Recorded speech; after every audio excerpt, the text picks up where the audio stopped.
అన్ని క్రైస్తవుని యొక్క పుట్టుకకు దేవుని పిల్లలుగా ఈరోజు మనం ఉన్నామంటే కారణం యేసుక్రీస్తు వారి యొక్క శిలువ మరణం, పునరుద్ధానం వలననే. యేసుక్రీస్తు వారి శిలువలో మరణించి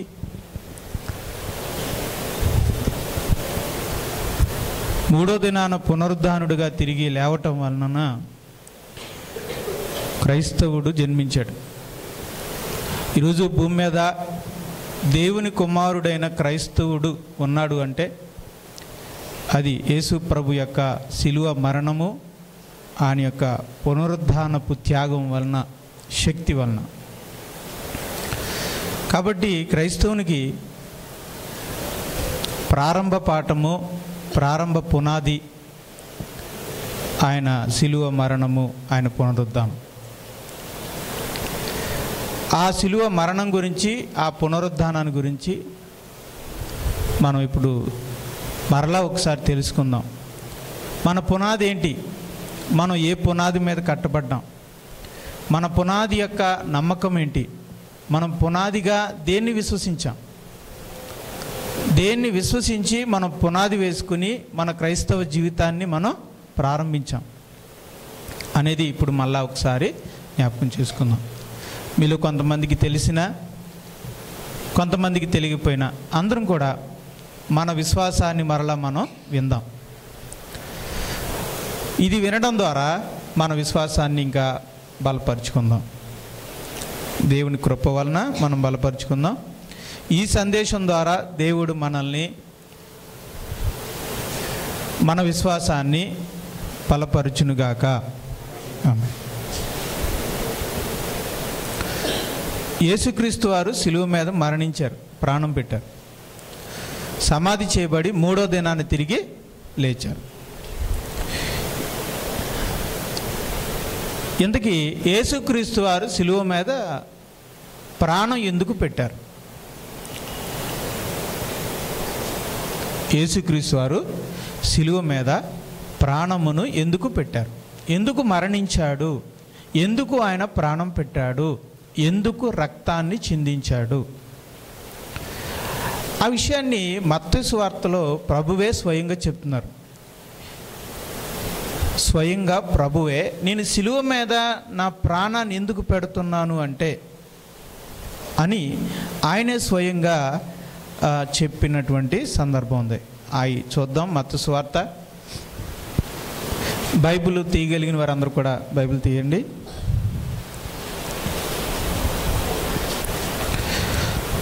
మత్తయి సువార్త 20వ అధ్యాయము. మత్తయి సువార్త 20వ అధ్యాయము 20వ వచనం.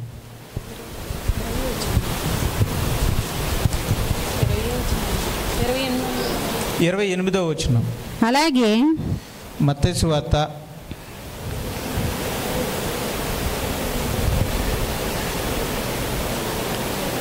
20వ అధ్యాయము 28వ వచనం. అలాగే మనిషి కుమారుడు పరిచారము చేయించుకొనుటకు రాలేదు గాని పరిచారము చేయుటకును అనేకులకు ప్రతిగా నిచ్చుటకును వచ్చెనని చెప్పాను. కానీ యేసు ప్రభు శిలువ మీద ఎందుకు ప్రాణం పెట్టారు అంటే, విమోచన క్రయధనముగా నా ప్రాణం పెట్టడానికి నేను వచ్చాను అంటున్నాడు. చెప్పండి, యేసు ప్రభు శిలువ మీద తన ప్రాణాన్ని ఎందుకు పెట్టారట? విమోచన క్రయధనముగా, అనేకుల విమోచన క్రయధనముగా శిలువపై యేసు ప్రాణం పెట్టెను. దానికి అర్థం ఏంటంటే, అనేకులను విడిపించుటకు తన ప్రాణమును వెలగా చెల్లించెను. అంటే ఈ మానవుల్లో అనేకుల్ని విడిపించడానికి వెల చెల్లించాలి, ఖరీదు చెల్లించాలి. మనం ఒక షాపులో ఒక పట్టు చీర ఉంది. ఆ విలువైన చీరని మనం షాపు నుంచి విడిపించాలంటే, మనం సొంతం చేసుకోవాలంటే ఏం చేయాలి? 5,000 10,000 ఉంటుంది కదా, ఆ ఖరీదు, ఆ వెల మనం ఇచ్చి ఆ వస్తువుని మనం కొనుక్కుంటాం. కనుక ఒక షాపులో ఉన్న వస్తువుని విడిపించాలంటే వెల చెల్లించాలి. జైల్లో ఉన్న ఒక వ్యక్తిని బెయిల్ ఇచ్చి విడిపించాలంటే వెల చెల్లించాలి.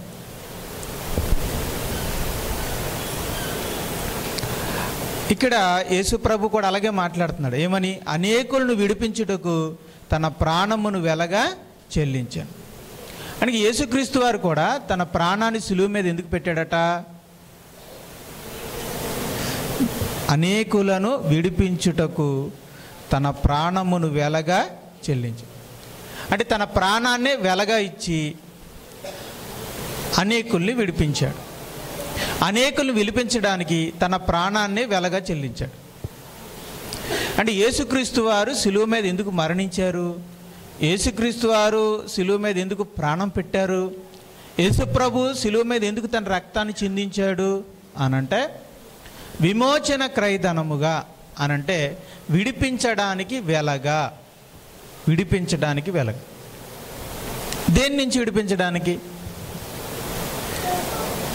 రైట్. దేని నుంచి అనంటే పాప ఫలితం నుండి, మనిషి తాను చేసిన పాపం యొక్క ఫలితం నుండి, మరణ శాపాల నుండి, దేవుని ఉగ్రత నుండి, సాతాను అధికారం. యేసుక్రీస్తు వారు తన ప్రాణాన్ని సిలువ మీద ఎందుకు పెట్టాడు? వెలగా చెల్లించి విడిపించడానికి. వెలగా చెల్లించి విడిపించడానికి. దేని నుంచి విడిపించడానికి? అది దేని నుంచి విడిపించడానికి? మనం చేసిన పాప ఫలితం నుండి, ఆ పాపం వల్ల వచ్చిన మరణ శాపాల నుండి, దేవుని యొక్క ఉగ్రత నుండి, సాతాను యొక్క అధికారం నుండి. మనం చేసాము పాపం, ఆ పాపం మనల్ని బంధించింది. మరణం మనల్ని బంధించింది. అందుకే అందరం చచ్చిపోతున్నాం. దేవుని ఉగ్రత మన మీద ఉంది. సాతాను మనల్ని బంధించాడు. కాబట్టి ఈ బందీకానాలో నుంచి, ఈ చెరసాలలో నుంచి మనల్ని విడిపించడానికి యేసు ప్రభు వెల చెల్లించాడు. ఏంటా వెల? ఏం చెల్లించాడు వెలగా? తన ప్రాణాన్ని వెలగా చెల్లించాడు. కనుక యేసు ప్రభు సిలువ మీద ప్రాణం ఎందుకు పెట్టాడు అంటే మనల్ని విడిపించడానికి వెలగా చెల్లించాడు. దేని నుంచి విడిపించడానికి? పాప ఫలితం నుండి, మరణ శాపం నుండి, దేవుని ఉగ్రత నుండి, సాతాను అధికారము నుండి. అది యేసు రక్తం గురించి ఈరోజు మనం ఆలోచిద్దాం. యేసుక్రీస్తు వారు సిలువ మీద రక్తాన్ని చిందించాడు. ఆ రక్తము సాధించిన విజయాలేంటో మనం చూద్దాం. యేసు ప్రభు ఎందుకు ప్రాణం పెట్టాడో మనం చూసాం. ఇప్పుడు యేసు ప్రభు సిలువ మీద తన పవిత్రమైన రక్తాన్ని చిందించాడు అని మనం అంటున్నాం. ఆ పవిత్రమైన రక్తము సాధించిన విజయాలు, యేసు ప్రభు సిలువ రక్తము సాధించిన విజయాలు మనం చూద్దాం. అంటే సాధించినవి అంటే యేసు రక్తం వల్ల ఏం కలిగినాయి అదనమాట. యేసు ప్రభు సిలువ మీద రక్తం కార్చడం వల్ల, లేదా యేసు ప్రభు సిలువ మీద కార్చిన ఆ రక్తం వలన మనకేం కలిగింది? మనకు ప్రయోజనం ఏంటి? మొదటిది యేసు రక్తం వలన పాప క్షమాపణ. చెప్పండి అందరూ. యేసు రక్తము వలన పాప క్షమాపణ. ఇక్కడ యేసు రక్తం ఏం తీసుకొచ్చింది అంటే మనందరి పాపాలకు క్షమాపణ తీసుకొచ్చింది. ఈ విషయాన్ని మనం మత్తయి సువార్త 26వ అధ్యాయము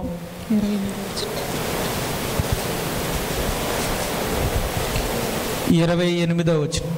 ఇది నా రక్తము. 26వ అధ్యాయము 28వ వచనం. ఇది నా రక్తము అనగా పాపక్షమాపణ నిమిత్తము అనేకుల కొరకు చిందింపబడుచున్న నిబంధన రక్తము. నేను సిలువ మీద చిందించబోతున్న రక్తం ఇది. నేను ఈ సిలువ మీద ఈ రక్తాన్ని ఎందుకు చిందిస్తున్నానంటే అనేకుల పాప క్షమాపణ నిమిత్తం. అనేకుల పాప క్షమాపణ నిమిత్తం. చూడండి అక్కడ ఏమనుందో, పాప క్షమాపణ నిమిత్తము చిందించబడిన రక్తము. అంటే యేసు ప్రభు శిలువ మీద రక్తాన్ని ఎందుకు చిందించాడు చెప్పండి? దీని గురించి పాప క్షమాపణ. ఇదే విషయాన్ని మనం ఎఫీసీయులకు రాసిన పత్రిక 1వ అధ్యాయంలో కూడా చూద్దాం. ఎఫీసీయులకు రాసిన పత్రిక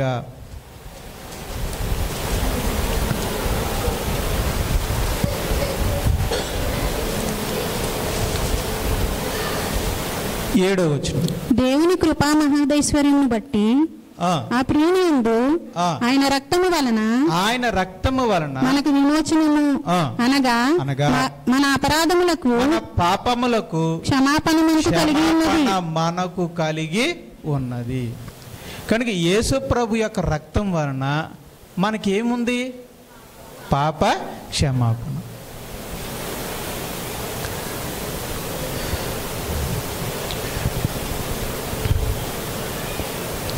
యేసు ప్రభు రక్తము వలన నాకు క్షమాపణ ఉంది. నేను చేసిన పాపాలకి, నేను ఇంతవరకు చేసిన పాపాలకి క్షమాపణ ఉంది. అలాగే ఇప్పుడు నేను చేయబోయే వాటికి క్షమాపణ ఉంది. నేను చేయబోయే వాటికి కూడా క్షమాపణ. ఒక మనిషి చేసిన పాపాలకు క్షమాపణ ఉంది యేసు ప్రభు రక్తం వల్ల. నేను చేసిన పాపాలు క్షమించబడాలంటే, ఒకవేళ నేను భవిష్యత్తులో చేయబోయే పాపాలు క్షమించబడాలి అంటే, మనుషులు చేసే పాపాలు క్షమించబడాలంటే, భవిష్యత్తులో పుట్టబోయే మనుషుల పాపాలు క్షమించబడాలంటే, మనుషులు తాము చేసిన పాపం క్షమించబడాలంటే యేసుక్రీస్తు రక్తము వలననే.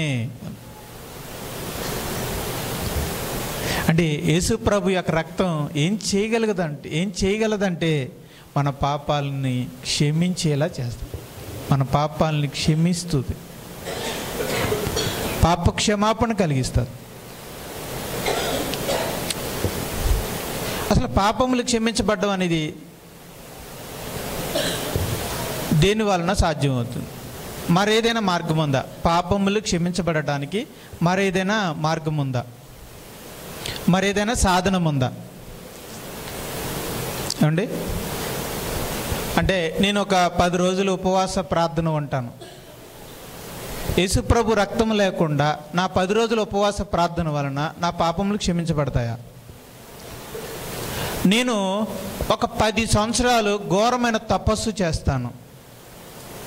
యెహోవా దేవునికే 10 సంవత్సరాలు ఘోరమైన తపస్సు చేస్తాను. దానివలన నా పాపములు క్షమించబడతాయా? యెహోవా దేవునికే, ఆ నిజ దేవునికే నేను బంగారు కానుకలని, నా దగ్గరున్న ఆస్తినంతా అమ్మేసి బంగారపు కానుకలుగా చేసి దాన్ని నేను దేవునికి అర్పిస్తే నా పాపములు క్షమించబడతాయా? మనం చెప్తేనంట మన విశ్వాసాన్ని వ్యక్తపరచాలటండి. మన విశ్వాసాన్ని ఏం చేయాలి? వ్యక్తపరిస్తే అది 2 అవుతుంది. దాచుకున్నారనుకోండి సగం అయిపోతుంది. ఓకే, ఇప్పుడు నేను యెరూషలేములో ఉన్న యోర్దాను నదిలో, యేసుప్రభు బాప్తీసం పొందినటువంటి యోర్దాను నదిలో నేను బాప్తీసం పొంది లేదంటే మొలగడం వలన, ఆ పుణ్య నదిలో నేను మొలగడం వలన నా పాపములు క్షమించబడతాయా? నేను ఆల్రెడీ క్లూ ఇచ్చానండి. మీ విశ్వాసాన్ని వ్యక్తపరుచుకుంటే 2 అవుద్ది, మౌనంగా ఉంటే సగం అవుతుందని కూడా చెప్పానండి. ఇంకేం చెప్పాలి? అంటే మీరు మాట్లాడరా, వ్యక్తపరచుకోరా? సరే, అయితే నెక్స్ట్, యెరూషలేములో ఉన్న సొలొమోను దేవాలయం చుట్టూ నేను 10 సార్లు తిరిగితే నా పాపములు క్షమించబడతాయా లేదా? క్షమించబడా? అంటే నేను ఎన్నిసార్లు ఆ నిజదేవుని దేవాలయం చుట్టూ నేను ప్రదక్షిణలు చేసిన, ఆ దేవాలయానికి నేను నా ఆస్తినంతా కానుకగా ఇచ్చిన, యెరూషలేములో ఉన్న పవిత్రమైన నదీ జలాలలో నేను మునిగిన, నేను అనేక దినాలు ఉపవాసం ఉండి ప్రార్థించిన, అనేక సంవత్సరాలు తపస్సులో ఉండి దేవునికి ధ్యానం చేసిన, నా పాపములు క్షమించబడి. సరే, నన్ను నేను అర్పించేసుకున్నా, బలిగా నన్ను నేను అర్పించేసుకున్నా, నా పాపములు క్షమించబడు. అంటే ఈ భూమి మీద పాపములు క్షమించగలిగేది ఏంటనమాట? ఇంకా యేసు ప్రభు రక్తం. యేసు రక్తం వలననే పాపాలకు క్షమాపణ. ఇక మరి దేని వలనను మనుషులకు క్షమాపణ లేదు. ఇప్పుడు నేను నా పాపములు క్షమించబడాలి అంటే నాకెవరు అవసరం? యేసుక్రీస్తు వారి యొక్క రక్తము అవసరం. అందుకే మనం దేవుడిని ఏమని అడుగుతాం? ప్రభువా నన్ను క్షమించు ప్రభువా, యేసు ప్రభు రక్తంతో నన్ను కడుగుము ప్రభువా అని అడుగుతాం. అందుకే మనం దేవుని దగ్గరికి క్షమాపణకు మనం వెళ్ళినప్పుడు, దేవా నన్ను క్షమించు ప్రభువా అని మనం యేసునామంలో ప్రార్థించినప్పుడు మనల్ని దేవుడు వెంటనే ఎందుకు క్షమిస్తున్నాడు? నీ జాలిగల మొహాన్ని చూసా, లేకపోతే నీ కన్నీటిని చూసి అనుకుంటున్నారా? అవుననుకోండి, మీ పశ్చాత్తాపాన్ని మీ కన్నీటిని చూసే దేవుడు క్షమిస్తున్నాడు. అయితే ఆ పశ్చాత్తాపాన్ని కన్నీరుని చూసి మాత్రమే దేవుడు క్షమించట్లేదు. మరి దేని చూసి క్షమిస్తున్నాడు తెలుసా? యేసు ప్రభు శిలువ రక్తమును చూసి మనల్ని క్షమిస్తున్నాడు. అంటే మీకు నాకు మధ్యలో, దేవునికి మానవులుగా మనకి మధ్యలో ఏముంది? యేసు ప్రభు రక్తం ఉంది. ఆ రక్తాన్ని చూసి మనల్ని క్షమిస్తున్నాడు. ఒకవేళ ఆయన మధ్యలో సిలువ రక్తం లేదనుకోండి, యేసు ప్రభు సిలువ రక్తం దేవుని ఎదుట లేదనుకోండి, దేవుడు మనల్ని, మనం ఎన్ని కన్నీరు కార్చినా, ఎంత దుఃఖపడినా దేవుడు మనల్ని క్షమించు. కనుక దేవుడు దేని చూసి మనల్ని క్షమిస్తున్నాడు? యేసు ప్రభు యొక్క సిలువ రక్తం, యేసు రక్తం చూసి క్షమిస్తున్నాడు. నమ్ముతున్నారు మీరు? నమ్ముతున్నారా? అయితే గట్టిగా చెప్పండి, యేసు రక్తము వలన పాప క్షమాపణ కలుగుచున్నది. ఇలా చెప్దాం. అయితే యేసు రక్తం వలన మాత్రమే పాప క్షమాపణ కలుగుచున్నది. రైట్. మరి ఇంకా యేసు రక్తం వలన ఇంకేం జరిగింది నాకు? అది కూడా చూద్దాం. యేసు రక్తము మరి నా పట్ల ఇంకేం చేసింది? ఒక విశ్వాసి పట్ల ఏం చేసింది? ఏం సాధించింది? యేసు రక్తం వలన నీతిమత్వము వచ్చింది. యేసు రక్తము వలన నీతిమత్వము కలుగుచున్నది. విషయాన్ని మనం రోమాపత్రిక 5వ అధ్యాయము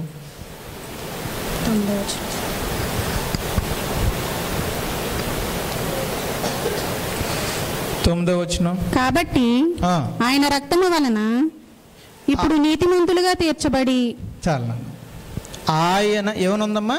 ఆయన రక్తము వలన ఇప్పుడు నీతిమంతులుగా తీర్చబడి.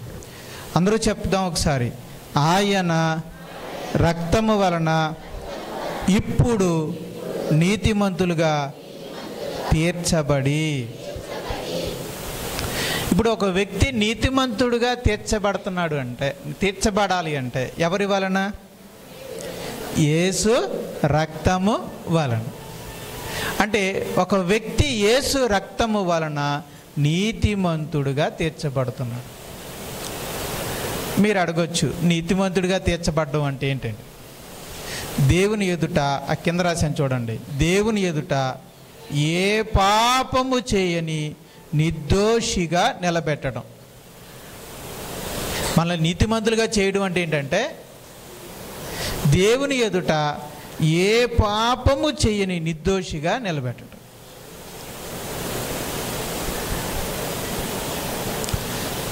మరి బాబు ఎంతవరకు అండి? ఉదాహరణకి కిరణ్ బాబు ఒకసారి వెళ్ళారా అన్న?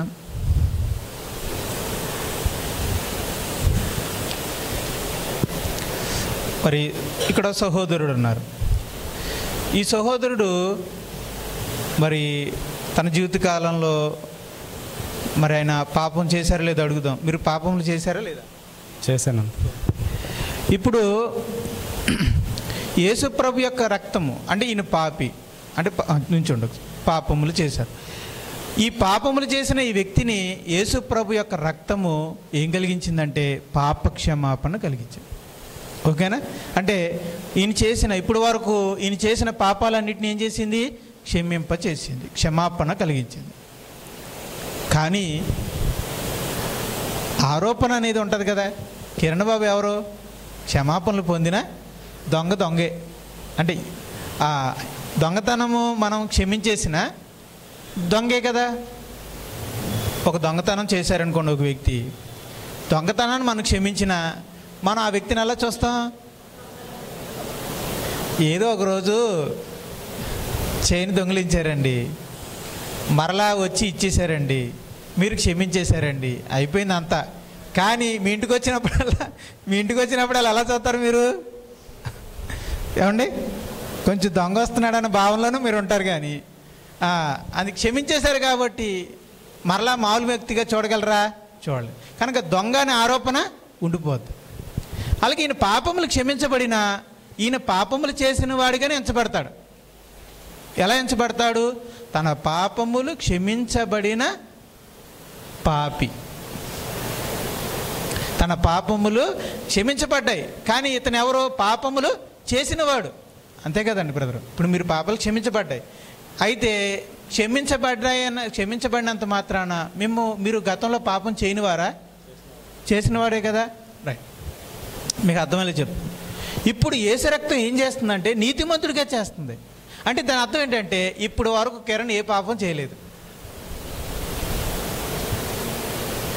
అంటే నిర్దోషిగా నిలబడ్డాం అండి. నిర్దోషి అంటే ఇతనిలో ఏ దోషం లేదు, ఎప్పటి వరకు ఏ పాపం చేయలేదు అని దేవుని ముందు నిలబడతాం. ఇంకెంతకంటే గొప్ప భాగ్యం ఉంటుంది? మనం చేసే 100 తప్పుల్ని క్షమించడమే కాకుండా అసలు ఆ 100 తప్పులు ఇతను చేయలేదు, ఇతను నిర్దోషి అని దేవుని ముందు నిలబెడుతుంది. ఎవరో? యేసు ప్రభు యొక్క రక్తం.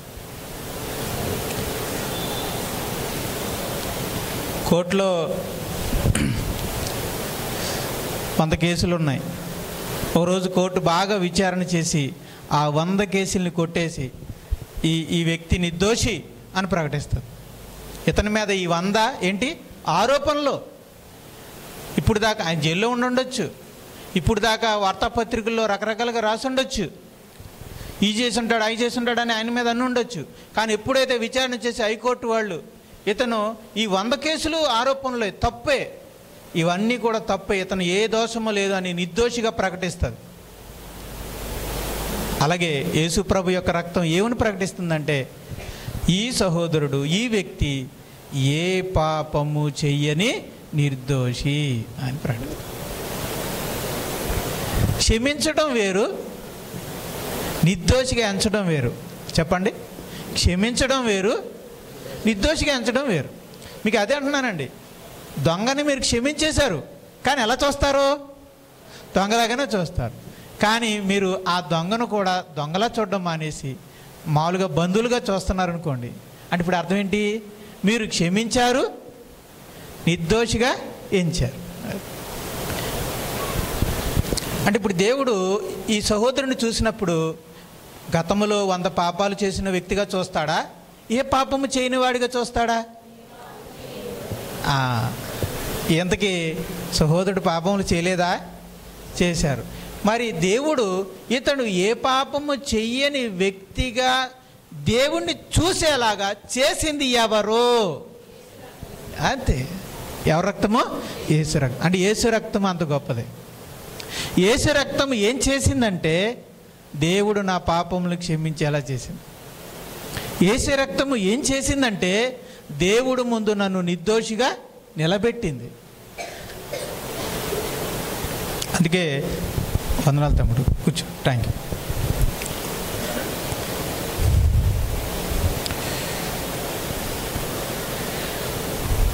యేసు రక్తం వలన మనం నీతిమంతులుగా తీర్చబడుతున్నాం. నీతిమంతులుగా తీర్చబడడం అంటే ఏంటండి?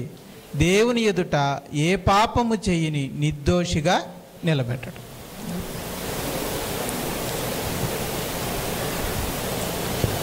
మిమ్మల్ని అనొచ్చు, ఇప్పుడు ఎలా ఉన్నాడు కానీ ఒకప్పుడు తాగుపోతే, ఇప్పుడు ఎలా ఉన్నాడు కానీ ఒకప్పుడు దొంగే, ఇప్పుడు ఇలా అయితే పెద్ద ఇది చర్చికి వెళ్తున్నాడు కానీ ఒకప్పుడు ఇలాంటి అని లోకం ఎప్పుడు నిర్దోషిగా ఎంచదు. ఒకప్పుడు అలాంటివాడే ఇలాంటివాడే అని అంటారు. కానీ పరలోకమందున్న దేవుడు మీరు క్షమించబడిన తర్వాత మిమ్మల్ని ఎలా చూస్తాడు? త్రాగుబోతుగా. ఒకప్పుడు ఓల్డ్ మాజీ తాగుబోతు, మాజీ వ్యభిచారి, మాజీ దొంగవాడు అన్నట్టుగా దేవుడు చూడడం. తను ఏ పాపము చేయని పరిశుద్ధులుగానే దేవుడు చూస్తాడు. అలా చేసింది ఎవరు? అలా చూసేలాగా దేవుడు మనల్ని ఏ పాపము చేయని పరిశుద్ధుల్లాగా చూసేలాగా చేసింది ఎవరు? ఎవరు చెప్పండి గట్టిగా? యేసు రక్తం. కనుక యేసు రక్తం ఏం చేసిందంటే మనల్ని దేవుని ఎదుట నిర్దోషులుగా నిలబెట్టింది. చెప్పండి, నిర్దోషులుగా నిలబెట్టింది. అంటే నీతిమంతులుగా నిలబెట్టిందంటే మనకు అర్థం కాదు. ఎలా నిలబెట్టింది? గట్టిగా చెప్పాలి. నిర్దోషులుగా నిలబెట్టి. దానికి అర్థం కూడా చెప్పండి, విసిగిస్తున్నాను అనుకోకుండా. నిర్దోషిగా నిలబెట్టడం అంటే అర్థం ఏంటి చెప్పండి? ఏ నేరము ఏ తప్పు చెయ్యని వ్యక్తిగా నిలబడి. ఏది నీ మొహం చూపించి ఒకసారి, నువ్వు ఏ తప్పు చేయలేదా? అయ్య బాబు మనంతా చాలా తప్పులు మనం అంటారు కదండి. నీ మొహం చూపించి ఒకసారి అంటాం. మన మొహం చూస్తే చాలా నేరాలు మనం చేసిన వాళ్ళమే, నిజమే. ఆ గొప్పతనం మంది కాదు.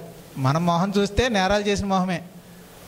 కానీ మనల్ని నేరాలు చెయ్యని నిర్దోషిగా నిలబెట్టిన ఘనత, గొప్పతనం యేసు ప్రభు యొక్క రక్తం. చెప్పండి, ఎవరిదా గొప్పతనం?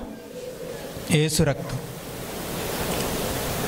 ఇక యేసు ప్రభు రక్తము సాధించిన మరొక విజయం ఏంటంటే సమాధానం. యేసు ప్రభువు యేసు రక్తము సాధించిన మరొక విజయం ఏంటంటే చెప్పాలి అందరూ, ఏంటది? సమాధానం.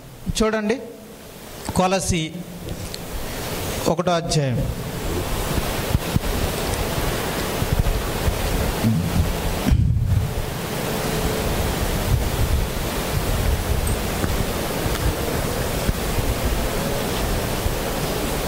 కొలసి 1వ అధ్యాయము 19వ వచనం నుంచి. ఆయన యందు సర్వసంపూర్ణత నివసింపవలెననియు ఆయన శిలువ రక్తము చేత, అదిగోండి ఆయన శిలువ రక్తము చేత సంధి చేసి. ఏం చేసి? సంధి చేసి. సంధి చేయాలంటే ఎంతమంది ఉండాలి? సంధి ఎవరెవరికి మధ్య చేస్తారు? భార్యకి భర్తకి, కొడుక్కి తల్లికి, అన్నకి తమ్ముడికి, అంటే ఇద్దరు ఉండాలి కదా. ఇప్పుడు యేసు ప్రభు యొక్క రక్తము ఏం చేసింది? సంధి చేసింది. ఎవరికి? అది చెప్పాలి, మీ విశ్వాసం. నేను అడుగుతాను చెప్పాలి. ఎవరెవరికి? మనకిని దేవునికి. ఇంకా బాగా చెప్పాలంటే మీ వ్యక్తిగతంగా మీరు చెప్పండి. అమ్మా నాగలక్ష్మి నువ్వు చెప్పమ్మా. పార్వతి అక్క మీరు చెప్పండి. లక్ష్మి గారు మీరు చెప్పండి. దుర్గా గారు మీరు చెప్పండి. అండి, నాకు దేవునికి, అంటే దేవునికి నాకు మధ్య సంధి కుదిర్చింది. ఈ సంధి ఎవరు కుదిర్చారు? యేసు రక్తం. ఆయన ద్వారా సమస్తమును, అవి భూలోకమందున్నవైనను పరలోకమందున్నవైనను వాటన్నిటిని ఆయన ద్వారా తనతో సమాధానపరుచుకొనవలెననియు తండ్రి అభిష్టమైన. ఇప్పుడు తండ్రి సమాధానపరుచుకున్నాడు. అంటే యేసు ప్రభు యొక్క రక్తము సంధి చేసి మనల్ని దేవునితో సమాధానపరిచింది. అంటే ఇప్పుడు మీకు అర్థం అవ్వాలి. అంటే బ్రదరు, అంటే దేవునికి మనకి మధ్య గొడవ అని. అవును, గొడవ. భార్య సంధి ఎప్పుడు చేయాలి? భార్యకి భర్తకి మధ్య సంధి ఎప్పుడు చేస్తాం? అమ్మా హాయిగా కాపురం చేసుకుంటున్నప్పుడా? కాదు కదా. గొడవలు ఆడిపోయి ఆవిడ పెట్టి సదురుకొని బాక్స్ ఇచ్చుకొని పుట్టింటికి వెళ్ళిపోతే అప్పుడు సంధి కుదిర్చాలి. అన్నదమ్ములు ఇద్దరు కర్రలు ఇచ్చుకుని కొట్టేసుకుంటుంటే అప్పుడు సంధి కుదిర్చాలి. గొడవ ఉంటేనే కదా. అంటే ఇప్పుడు దేవునికి మనకి మధ్య ఏముందని? గొడవ. మనకి దేవుని మీద ఏం లేదు, కానీ గొడవ వల్ల దేవునికి మన మీద. దేవుడు ఏమవుద్దంటాడు? పాపం చేయొద్దంటే అంటాడు. పిల్లలు, దేవుడు మనల్ని ఏం చేయొద్దంటాడు? మనం ఏం చేస్తామంటాము? అది గొడవ అనమాట. నువ్వు ఆ తప్పు చేయొద్దు అంటావు. నేను ఆ తప్పే చేస్తానంటావు. చిన్నపిల్లలు చూడండి, ఐస్ క్రీమ్ తినకండి అంటే అదే తింటానంటాడు. ఒరే నువ్వు అక్కడికి వెళ్ళొద్దురా అంటే నేను అడిగే వెళ్తానంట. చిన్నపిల్లలు ఎలా ప్రవర్తిస్తారు, మనుషులు కూడా అలాగే. ఒరే నువ్వు అబద్ధాలు ఆడుకో, నేను అబద్ధాలు ఆడతాను. నువ్వు దొంగతనం చేయకు, నేను దొంగతనం చేస్తాను. ఇది గొడవ అండి. దేవుడు ఏది వద్దంటాడో దేవుడేమో వద్దంటాడు, నేనేమో చేస్తానంటాడు. ఇది దేవునికి మనకి మధ్య ఉన్న గొడవ.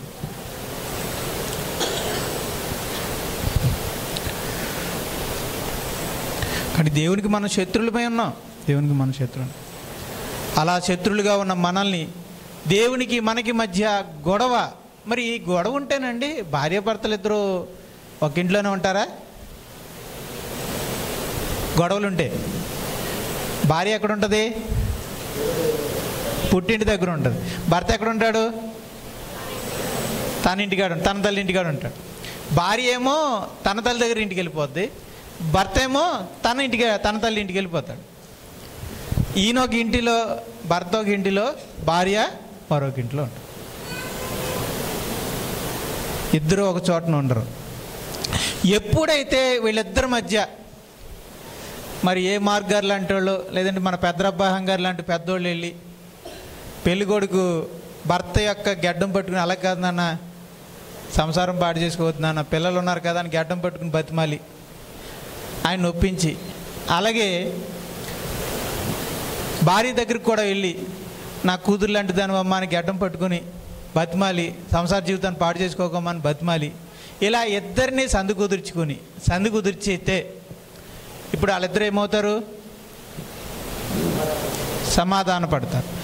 అప్పుడు ఆయన వెళ్ళి ఏదో ఇద్దరిని బతిమాలి సందు కుదిర్చి ఒక మాటకు తీసుకొచ్చాక వాళ్ళిద్దరిని సమాధాన పరిస్తే ఆ తర్వాత ఇప్పుడు భార్య ఎక్కడుంటా చెప్పండి అమ్మా? భర్త ఇంటిలో ఉంటుంది, భర్తతో కలిసి ఉంటుంది. అలాగే శిలువ రక్తము దేవునికి మనకి మధ్య సంధి చేస్తే ఇప్పుడు దేవునికి మనకి మధ్య ఏం ఏర్పడుతుంది? సమాధానం ఏర్పడితే మనం ఎక్కడుంటాం? అది చెప్పట్లేదు, అది నాకు కావాలి అమ్మా. దేవుని దగ్గర ఎక్కడుంటాం? దేవునికి దగ్గర ఉంటాం. సమాధానాన్ని దేవునికి మనకి మధ్య సమాధానాన్ని కలిగించి యేసుప్రభు రక్తం ఎవరి దగ్గర తీసుకొచ్చింది? దేవుని దగ్గర తీసుకొచ్చింది. ఇప్పుడు ఆ భార్య ఆ భర్త ఏదో అన్నాడు అలిగేసి వెళ్ళిపోయింది. ఆమెకి నచ్చజెప్పి సమాధానం కలిగించి తీసుకొచ్చారు.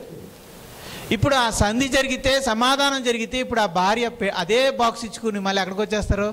భర్త దగ్గరికి వచ్చేస్తారు. అలాగే యేసుప్రభు యొక్క శిలువ రక్తము దేవునికి మనకి మధ్య సంధి చేసి సమాధానపరిచి మనల్ని ఎక్కడ తీసుకువెళ్ళింది? దేవుని సన్నిధికి తీసుకెళ్ళింది. కనుక యేసుప్రభు యొక్క రక్తము సమాధానాన్ని కలిగించింది అంటే అర్థం ఏంటి తెలుసా? దేవుని పాదాల దగ్గరికి తీసుకెళ్ళింది. దేవునికి దూరంగా ఉన్న మనల్ని, లోకంలో బ్రతుకుతున్న మనల్ని, సాతాను చేతుల్లో ఉన్న మనల్ని, మన ఇష్టం వచ్చినట్టుగా జీవిస్తూ సాతాను యొక్క చేతుల్లో బ్రతుకుతున్న మనల్ని, ఆ వ్యక్తిని దేవుని దగ్గరికి తీసుకొస్తుంది యేసుప్రభు యొక్క రక్తం. ఎఫెసీయులకు రాసిన పత్రిక 2వ అధ్యాయము చూడండి. ఎఫెసీయులకు రాసిన పత్రిక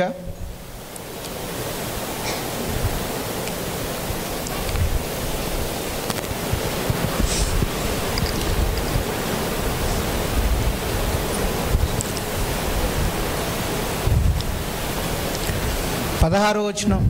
తన సిలువ వలన ఆ ద్వేషమును సంహరించి. కానీ యేసు ప్రభు తన సిలువ రక్తము ద్వారా ఆ ద్వేషాన్ని సంహరించి దాని ద్వారా మీరిద్దరిని ఏక శరీరముగా చేసి దేవునితో సమాధానపరచవలెనని ఎలాగు చేసెను. ఇప్పుడు 18వ వచనం. ఆయన ద్వారానే మనము ఉభయులము ఒక ఆత్మయందు తండ్రి సన్నిధికి చేరగలిగి ఉన్నాము. ఇక్కడ మీకు 3 విషయాలు: సంధి, తర్వాత సమాధానం, తర్వాత తండ్రి సన్నిధికి చేరగలిగి ఉన్నాము. ఆ మాట చూడండి ఒకసారి, అందరూ చెప్పండి. ఆయన ద్వారానే మనము తండ్రి సన్నిధికి చేరగలిగి ఉన్నాము. రైట్, అవునా? నేను ఇప్పుడు తండ్రి సన్నిధిలో ఉన్నానా? అవును. నీవు యేసు ప్రభు రక్తాన్ని విశ్వసించిన నీవు ఇప్పుడు తండ్రి సన్నిధిలో నువ్వు ఉన్నావు. ఎలా అయింది ఇది? ఎలా సాధ్యమైంది? శిలువ రక్తము దేవునికి నాకు మధ్య ఏం చేసింది? మొదట సంధి చేసింది. సంధి వల్ల ఏం కలిగింది? సమాధానం. సమాధానం కలగడం వలన నేను ఇప్పుడు ఎక్కడికి వచ్చాను? తండ్రి సన్నిధికి నేను వచ్చాను. కనుక యేసు ప్రభు యొక్క రక్తం ఏం చేసిందంటే దూరంగా ఉన్న నిన్ను దేవుని సన్నిధికి తీసుకొచ్చింది. పాపినైన ఒక వ్యక్తిని దేవుని సన్నిధికి తీసుకువచ్చింది. ఎవరు చెప్పాలి? యేసు. హెబ్రీయులకు రాసిన పత్రిక 10వ అధ్యాయము, హెబ్రీయులకు రాసిన పత్రిక 10వ అధ్యాయము 20వ వచనం. మార్గమున, హెబ్రీయులకు రాసిన పత్రిక 10వ అధ్యాయము 20వ వచనం. మార్గమున అనగా నూతనమైనది జీవము గలది ఆయన శరీరమును తెర ద్వారా చదివినా శరీరం వలన తెర ద్వారా ఏర్పరచబడినదినైనా మార్గమున ఆయన రక్తము వలన. ఇది చదువుతాం అందరం కూడా. చదువునా? ఆయన రక్తము వలన పరిశుద్ధ స్థలమునందు ప్రవేశించుటకు మనకు ధైర్యము కలిగి ఉన్నది. ధైర్యంగా. పరిశుద్ధ స్థలం అంటే ఏది? పరిశుద్ధ స్థలం అదా? దేవుడు ఉండే సన్నిధా? దేవుడు ఎక్కడుంటే అది పరిశుద్ధ స్థలం. ఆ పరిశుద్ధ స్థలంలోనికి పాపినైనా నేను వెనగలనా? చెప్పాలి. పాపివైన నీవు వెళ్ళగలవా? వెళ్ళదు. కానీ పాపివైన నీవు ధైర్యంగా ప్రభు సన్నిధికి వెళ్ళగలవు. వెళ్ళిపోదు. ఇంత ధైర్యంగా ఎలా వెళ్తున్నావు? ఈ పాపి ఆ దేవుని సన్నిధికి వెళ్ళడానికి అర్హుడు కాడు. కానీ ఈరోజు ఈ పాపి ధైర్యంగా ఆ దేవుని సన్నిధికి ధైర్యంగా వెళ్ళి దేవుడి దగ్గర మోకరించి ప్రార్థన చేయగలుగుతున్నాడు. దేవుని సన్నిధిలోకి నేరుగా వెళ్ళి దేవునితో మాట్లాడగలుగుతున్నాడు. ఇలా ఈ వ్యక్తిని దేవుని సన్నిధికి ఇంత ధైర్యంగా వెళ్ళేలా చేసింది ఎవరో? చెప్పాలి. ఎవరు? గట్టిగా వినపడాలి నాకు. ఎవరు? యేసు రక్తం. యేసు రక్తము ఏం చేసిందంటే మిమ్మల్ని దేవుని సన్నిధికి ధైర్యంగా వెళ్ళేలా చేసింది. మరి మనం ఎందుకు భయపడుతున్నాం? అది మన భయం. అంటే నాలో పొరపాట్లు ఉన్నాయి కదండి, లోపాలు ఉన్నాయి కదండి. దేవుడు నిన్ను ఎంచేది నీ పొరపాట్లను బట్టి కాదు. నిజమే, పొరపాట్లు ఉన్నాయి, లోపాలు ఉన్నాయి, మనం పశ్చాత్తాపడతాం, అది తర్వాత విషయం. కానీ మనలో లోపాలు ఉన్నా, మనలో పొరపాట్లు ఉన్నా దేవుని సన్నిధికి ధైర్యంగా వెళ్ళే అర్హత మనకుంది. ఎందుకు అనంటే అది మన గొప్పతనం. ఇన్ని లోపాలున్నా, ఇన్ని బలహీనతలు ఉన్నా, ఇన్ని తప్పులు ఉన్నా ఇంకా మనం ధైర్యంగా దేవుని దగ్గరికి వెళ్ళగలం, ప్రార్థించగలం. ఏంటి ఈ ధైర్యం అంటే మనం కాదు. ఏంటి మన ధైర్యం అంటే యేసు రక్తం. యేసు రక్తం వలన మనం వెళ్ళగలుగుతున్నాం. కనుక మీరు ఎప్పుడు ధైర్యం చెడిపోవద్దు. లోపాలున్నా, బలహీనతలు ఉన్నా దేవుని సన్నిధికి వెళ్ళడానికి. మీ అందరికీ తెలుసు దేవుని సన్నిధి అంటే దేవుని మోకరించి ప్రార్థన చేయడం దేవుని సన్నిధి. మీరు మోకరించారు అంటే ఎవరి సన్నిధిలో ఉన్నట్టు? దేవుని సన్నిధిలో. అలా మోకరించి ప్రార్థన చేయడానికి కొంతమంది వెనుగాడుతూ ఉంటారు. అయ్యో నాకు అర్హత లేదు, నేను పాపిని కదా, ఇన్ని లోపాలు ఉన్నాయి కదా, నేను ఎలా దేవునికి మోకరించి ప్రార్థన చేయగలను అని. లేదు, మీరంతా డిసప్పాయింటెడ్, అంత నిరాశపడిపోవాల్సిన అవసరం లేదు. ప్రార్థన మానేయాల్సిన అవసరం ఏం లేదు. ప్రార్థన మానేయాల్సిన అవసరం లేదు. నాకు అంత అర్హత లేదు అని దేవుని పాదాల దగ్గరికి వెళ్ళడానికి భయపడాల్సిన అవసరం లేదు.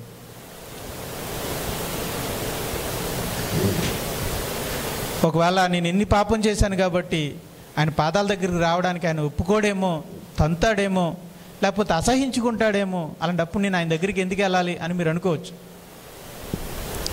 నేను అడుగుతున్నాను, ప్రవేశించడానికి మీరు ఏ అర్హత లేని వాళ్ళే, కానీ యేసు ప్రభు యొక్క రక్తము మీరు ధైర్యంగా ప్రవేశించేలా అర్హత కలిగిస్తుంది. అది నేను అడుగుతున్నాను. ఇప్పుడు ప్రవేశించి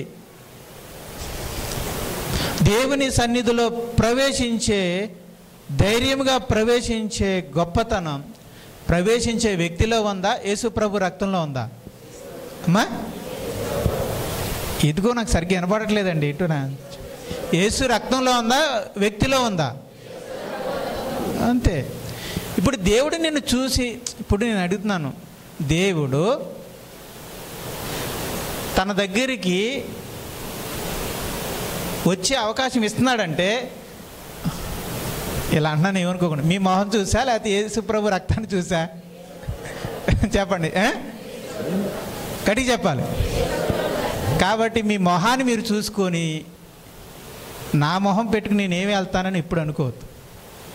అది మన మొహాన్ని మనం చూసుకొని, ఈ మొహం పెట్టుకుని, ఈ సిగ్గుమాలి మొహాన్ని పెట్టుకుని నేను దేవుని దగ్గరికి ఏమి వెళ్తానని మీరు అనుకోవద్దు. దేవుడు మన సిగ్గుమాలిన మొహాన్ని చూసేమి మనకి దాని దగ్గరికి రమ్మంటలేదు. యేసు ప్రభు యొక్క సిలువ రక్తము ద్వారానే దేవుడు మనల్ని ఏమంటే మనం బలహీనలు మన విషయం దేవునికి తెలీదా? మనం లోపాలు కలిగిన వారు మన విషయం తెలీదా? మరి అయినా మనల్ని ఎందుకు తన సన్నిధికి వచ్చే అర్హత ఇస్తున్నాడు, అవకాశం అంటే ఆ గొప్పతనం ఎవరిది? యేసు రక్తం. అంటే ఎలా పడితే అలా జీవించమని నా ఉద్దేశం కాదు, కానీ అసలు దేవుని దగ్గరికే వెళ్లకుండా, పశ్చాత్తాపడకుండా, ప్రభువా నన్ను క్షమించు అనకుండా, కొంతమంది నేను ఇక ఓడిపోయాను కాబట్టి నేను ఆయన పాదాల దగ్గరికి ఇంక వెళ్ళను అని దేవుని పాదాలను కొంతమంది వదిలేస్తారు. కాబట్టి అది ఓకే, చదువున్నాను. ఇంకా కింద ఏమైనా ఉందా? ఇంకా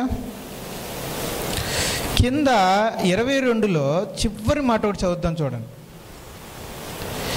యథార్థమైన హృదయముతో, చెప్పండి అందరూ చూడండి. 22లో ఆఖరి మాట, యథార్థమైన హృదయముతో అని చెప్తానండి. యథార్థమైన హృదయముతో మనము దేవుని సన్నిధానమునకు చేరుదము. రైట్.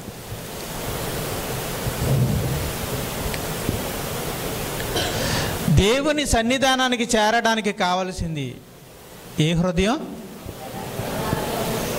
గట్టిగా చెప్పండి అమ్మా. పరిశుద్ధమైన హృదయమా, యథార్థమైన హృదయమా? అది ఉంటే చాలు, అది కావాలి. మీరు లోపం కలిగిన వారే, ఒక వ్యక్తి లోపం కలిగిన వాడే, పాపం చేసిన వాడే, కానీ దాన్ని నిజాయితీగా ఒప్పుకుని, అవును ప్రభా నేను పొరపాటు చేశాను, నీ సిలువ రక్తం ద్వారా నీ పాదాల దగ్గరికి వస్తున్నాను, నా దయతో క్షమించండి, మరొక అవకాశాన్ని నాకు ఇవ్వండి అని అంటే తన దగ్గరికి వచ్చే అవకాశాన్ని దేవుడు ఇస్తాడు. మనం దేవుని దగ్గరికి వెళ్ళడానికి కావాల్సింది పరిశుద్ధమైన హృదయం కాదు, మరేం కావాలి? యథార్థం. అంటే నిజాయితీగా పాపాన్ని ఒప్పుకునే హృదయం కావాలి.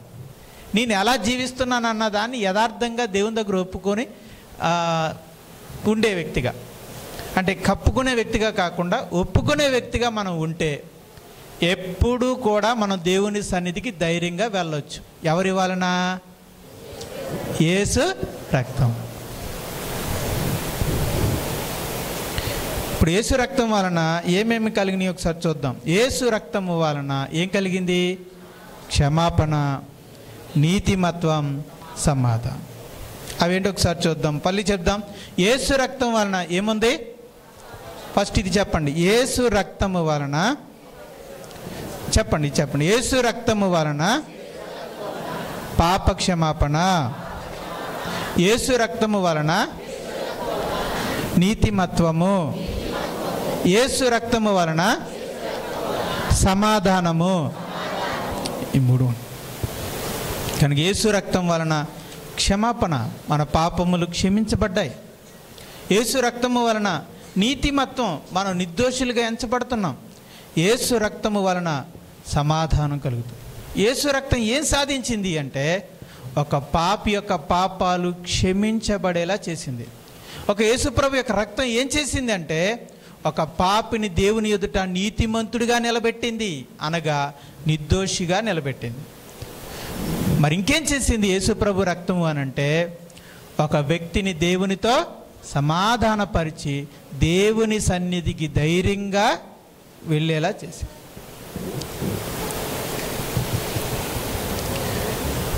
నా పాపములు ఇప్పుడు చెప్పండి. అయితే ఒక వ్యక్తి యొక్క పాపములు క్షమించబడ్డాయంటే ఎవరి వలన? ఒక వ్యక్తి దేవుని ముందు నిర్దోషిగా నిలబడగలిగాడు అంటే, ఒక వ్యక్తి ధైర్యంగా దేవుని సన్నిధికి వెళ్ళగలుగుతున్నాడు అంటే ఎవరి వలన? మళ్ళీ అడుగుతున్నాను, ఎవరి వలన? మళ్ళీ అడుగుతున్నాను, ఎవరి వలన? అంటే మన వలన కాదా? కాబట్టి మనల్ని మనం ఎప్పుడు చూసుకోకూడదు. మనం చూడాల్సిందే ఎవరిని? యేసు ప్రభు యొక్క రక్తాన్ని చూస్తూ దేవుని దగ్గరికి మనం వెళ్ళాలి.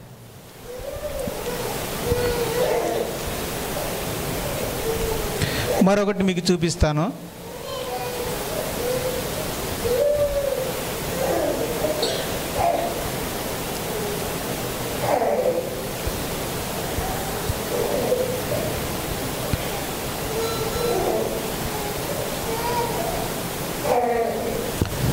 ఈయన ఒక పాపి అయిన మనిషి. ఒక ఉదాహరణకు చెప్తున్నాను. అంతా నల్లగా ఉన్నాడంటే అర్థం పాపంతో నిండి ఉన్నాడు. మొత్తం అంతా పాపంతో నిండి ఉన్నాడు. ఒకరోజు అతడు సువార్త విన్నాడు. ఆ దేవుని వాక్యం ద్వారా పరిశుద్ధాత్ముడు ఆ పాపిలోనికి వెళ్ళాడు. పాపిలోనికి పరిశుద్ధాత్ముడు వెళ్ళాడు. వెళ్ళి అతనిలో విశ్వాసాన్ని కలిగించాడు. అతడు విశ్వాసం నమ్మి బాప్తీసం పొందాడు. నమ్మి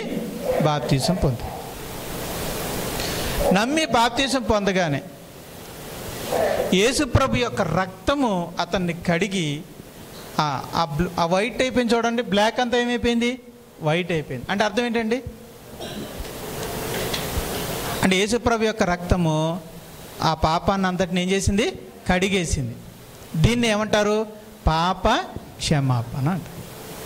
యేసుప్రభు యొక్క రక్తము మనల్ని కడిగేయడం అంటే అర్థం ఏంటంటే మన పాపాలన్నింటినీ కడిగి వేసింది అంటే దాన్ని ఏమంటారు? పాప క్షమాపణ. ఇప్పుడు ఈ వ్యక్తి మీద పాపాలు ఉన్నాయా, పోయాయా? పాపములు క్షమించబడ్డాయా, పాపములు ఇంకా ఉన్నాయా? క్షమించబడ్డాయి. ఇప్పుడు ఈ వ్యక్తిని నీతిమంతుడిగా నిలబెట్టింది. ఆ రక్తమే ఇప్పుడు ఆ వ్యక్తిని ఎలా నిలబెట్టింది? నీతిమంతుడిగా నిలబెట్టింది. యేసు రక్తము ఆ వ్యక్తి యొక్క పాపాలన్నిటిని కడిగింది. ఇప్పుడు ఆ రక్తమే ఆ వ్యక్తిని నీతిమంతుడిగా నిలబెట్టింది అంటే అర్థం నిర్దోషిగా నిలబెట్టింది అని అర్థం. అలాగే ధైర్యంగా తండ్రి సన్నిధికి చేర్చింది. యేసుప్రభు యొక్క రక్తము ఆ వ్యక్తిని ఇప్పుడు దేవుని సన్నిధికి ధైర్యంగా వెళ్ళేలా చేర్చింది. ఇప్పుడు ఈ వ్యక్తి ఇప్పుడు ఎక్కడున్నాడు? దేవుని సన్నిధిలో ఉన్నాడు. ప్రధానికి ప్రభుదాస్ గారిని తీసుకుందాం. రండి ప్రభుదాస్.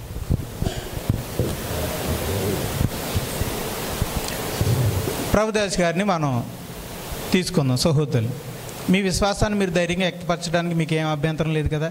లేదు. ఓకే. ఇప్పుడు మీరు ప్రభులోనికి రాక మునుపు మీరు పాప కాదా? అవును. అవునంటే చేసాము. పాపినా కాదు? పాపిని. మీరు పాపి.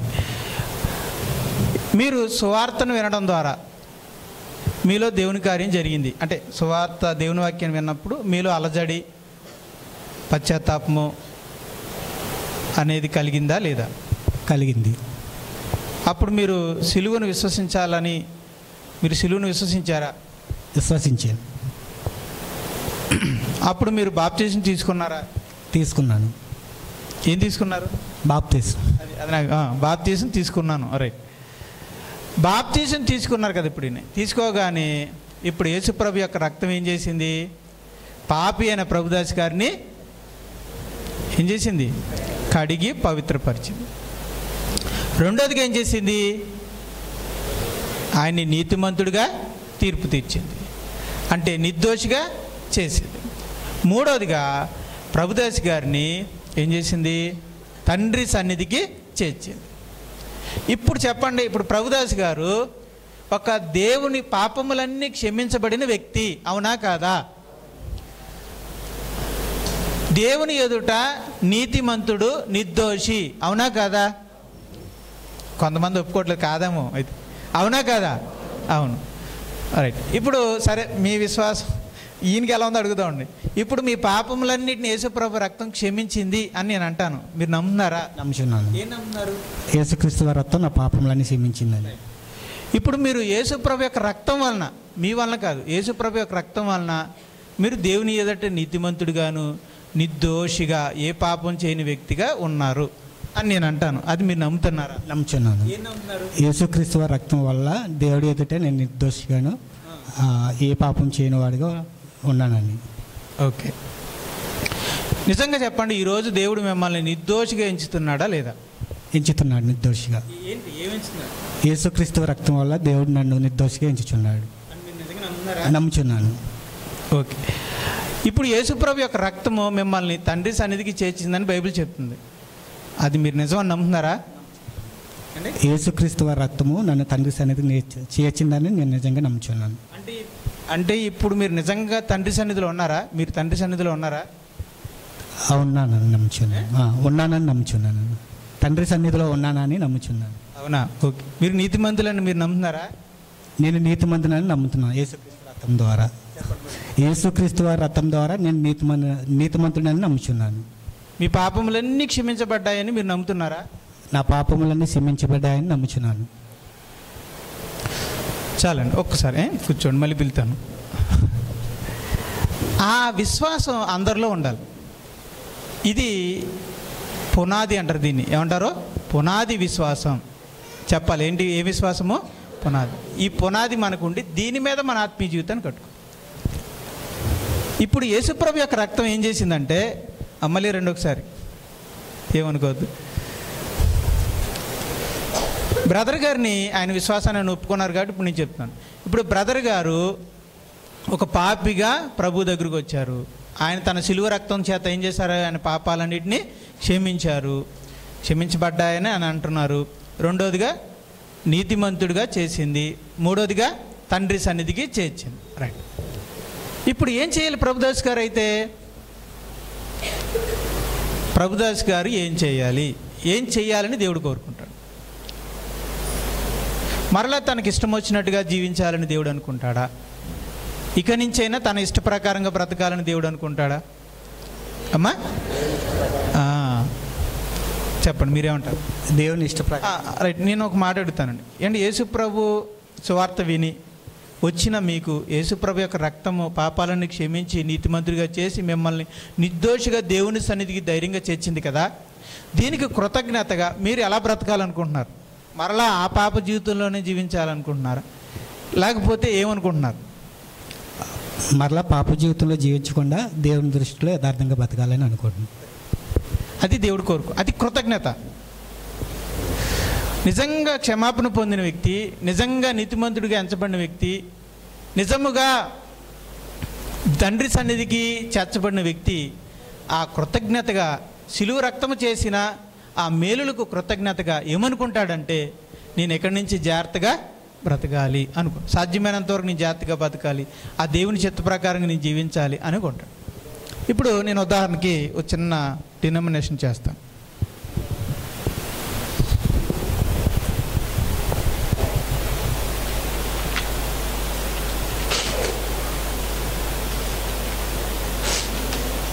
అంటే ఈ పాపములు క్షమించబడుట, నీతిమంతులుగా మనల్ని దేవుని ఎదురు నిలబెట్టుట, దేవుని సన్నిధిలో మనల్ని చేర్చడం అనేది మీకు ఎలా అనిపిస్తుంది? చిన్నగా అనిపిస్తుందా, పెద్దగా అనిపిస్తుందా అమ్మా? అవి చిన్న విషయాలా, పెద్ద విషయాలా? నాకు పెద్ద విషయాలు అన్నవాళ్ళు చేతులు ఎత్తండి. నాకు చాలా పెద్దగా అనిపిస్తున్నాను, నిజాయితీగా చెప్పండి. నిజమా? రైట్. అమ్మా ఓకే, థ్యాంక్స్ అండి. ఒకవేళ మీలో కొన్ని విషయాలండి, ఆత్మీయ విషయాలు కొంతమందికి పెద్దగా అనిపించవు. అందుకోసం లోక సంబంధమైన ఒక విషయం ద్వారా మీకు నేను అర్థమయ్యేలా చేస్తాను. ఓకే,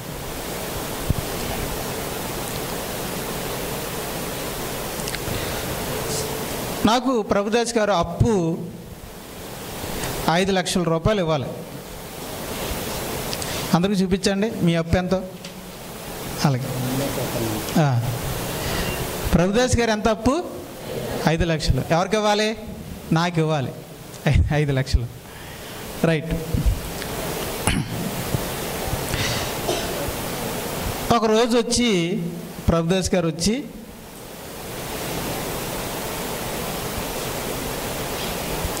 ప్రభుదాస్ గారి దగ్గర కట్టడానికి ఏమీ లేదు. భార్య ఉంది, 2 బిడ్డలు ఉన్నారు, తల్లిదండ్రులు ఉన్నారు, వాళ్ళందరినీ పోషించుకోవాలి. కట్టగలిగే పరిస్థితులు ఆయన లేడు. ఒకరోజు ఆయన నన్ను వచ్చి బతిమాలాడు. ఏమని బతిమాలాడో మనం చూద్దాం. మీరు ఏం బతిమాలు పట్టుకోండి.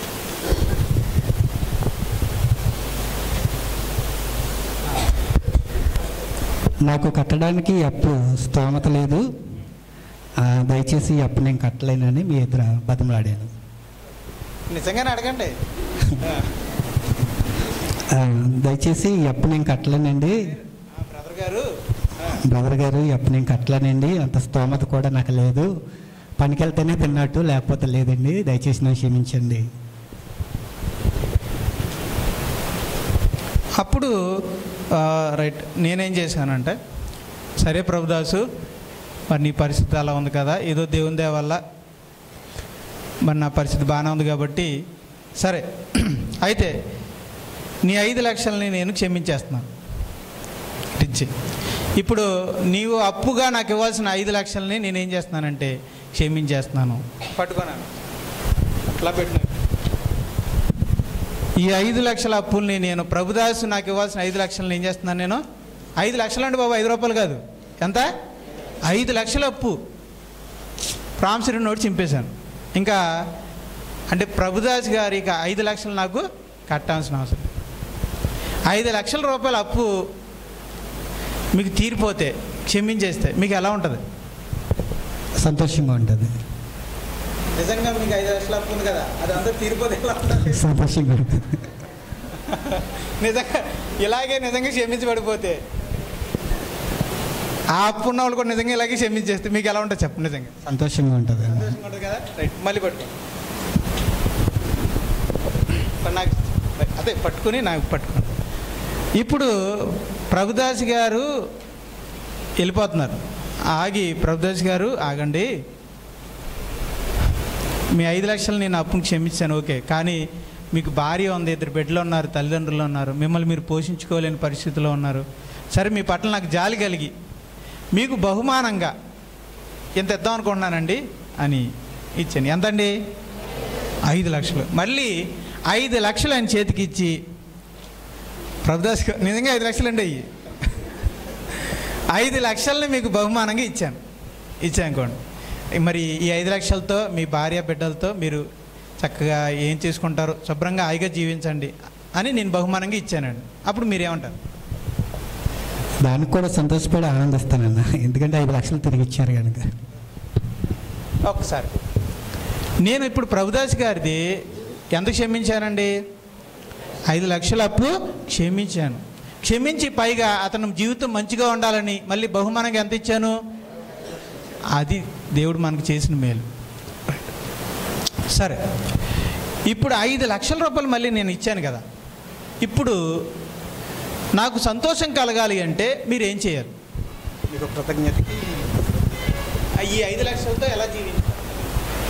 నేను ఈ 5 లక్షలు ఇచ్చాను కదా, నన్ను సంతోషపరచాలి అంటే మీరు 5 లక్షలతో ప్రభుదాస్ గారు ఎలా జీవించాలి? మీరు ఇచ్చిన డబ్బులతో ఇష్టాసారంగా ఖర్చు పెట్టకుండా, అది కుటుంబ అవసరతలకు, మా అవసరతలకు ఖర్చు పెట్టే విధంగా మేము ఉండాలని. చాలా సంతోషం, అంతే కదా. అప్పుడు నేను అది చూసి ఏమవుతాను? సంతోషిస్తాను. 5 లక్షలు ఇచ్చి, అలా కాకుండా జలసాగా వస్తువులు కొనుక్కొని ఖర్చు చేసి వృధా చేసేస్తే, నా ఎదురుగా నా కళ్ళ ఎదురుగానే అవన్నీ డబ్బులన్నింటినీ కూడా పార్టీలకి, చిందులకి, విందులకి అన్నిటికీ ఖర్చు చేసేస్తే, అప్పుడు ఆ బహుమానం ఇచ్చిన వ్యక్తిగా నాకు ఎలా ఉంటుంది? బాధగా ఉంటుంది. ఏమనిపిస్తుంది? ఇలాంటి వాడికి నేను ఎందుకు అనవసరంగా ఇచ్చాను అనుకుంటా. అలా కాకుండా ప్రభుదాస్ చెప్పినట్టే అనవసరంగా వేస్ట్ ఖర్చులు చేయకుండా వాటిని నా కుటుంబ అవసరాలకు నేను ఉపయోగించుకుని, ఇల్లు ఏమైనా ఉంటే ఇల్లు కట్టుకొని, ఏమైనా వస్తువులు కావాలంటే వస్తువులు కొనుక్కొని చక్కగా నా కుటుంబానికి అవసరతలకి నేను వాడుకుంటే, అతను వాడుకుంటుంటే అది చూసి నాకు ఎలా ఉంటుంది? ఎలా ఉంటుందండి? సంతోషంగా ఉంటుంది. ఇప్పుడు ఏదైనా అది 5 లక్షలు ఏదైనా రైట్. ప్రభుదాసు కొడుక్కి 5 లక్షల రూపాయలు బహుమానంగా ఇస్తే ఆడికి అర్థమవుద్దా? 5 రూపాయలు ఐస్ క్రీమ్ తీసుకొచ్చి ఆడి చేతిలో పెడితే ఆడికి అర్థమవుద్దా? 5 రూపాయలు ఐస్ క్రీమ్ ఇస్తే 5 లక్షల చెక్ బహుమతిగా ఆడికి ఇస్తే నవ్వుతాడా? 5 రూపాయలు ఐస్ క్రీమ్ ఇస్తే నవ్వుతాడా? నవ్వుతా. అంటే ఆ పిల్లోడికి ఏమర్థమవుద్ది? 5 రూపాయల ఐస్ క్రీమ్ అర్థమవుతుంది తప్ప 5 లక్షల రూపాయల బహుమానం వాడికి అర్థం కాదు. అలాగే మానవులుగా మనకి 5 లక్షల రూపాయల బహుమానం ఇస్తే అది గొప్ప అనుకుంటాం, 5 లక్షల రూపాయల అప్పు క్షమిస్తే గొప్ప అనుకుంటున్నాం. కానీ మనం చేసిన పాపాలన్నింటినీ క్షమించటం మనకు అర్థం కావట్లేదు. మనల్ని దేవుని ఎదుట నీతిమంతులుగా నిలబెట్టడం మనకు అర్థం కావట్లేదు. దేవుని సన్నిధికి చేరడం యొక్క విలువేంటో మనకు అర్థం కావట్లేదు. చిన్నపిల్లలకి అర్థం కానట్టుగా మనకు కూడా ఈ ఆత్మీయమైన విషయాలు మనకి అర్థం కాదు. అర్థమైతే ఒక విశ్వాసి ఎలా ఉంటాడు చెప్పండి అమ్మా? ఒక విశ్వాసి ఎలా ఉంటాడు చెప్పండి?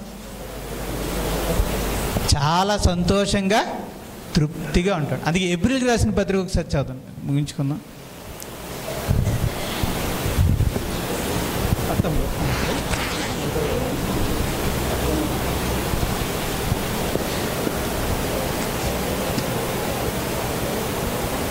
హెబ్రీయులకు రాసిన పత్రిక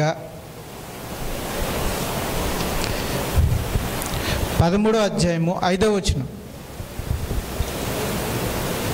ధనాపేక్ష లేని వారే మీకు కలిగిన వాటితో తృప్తి పొంది ఉండుడి. ఎవరు ఉండగలరు అలాగా ఈ లోకంలో? ఏ మనిషి అయినా ధనాపేక్ష లేకుండా ఉన్న వాటితో తృప్తిగా బతికే వాళ్ళు ఎవరున్నారు చెప్పండి? ఎవరో ఉండరు.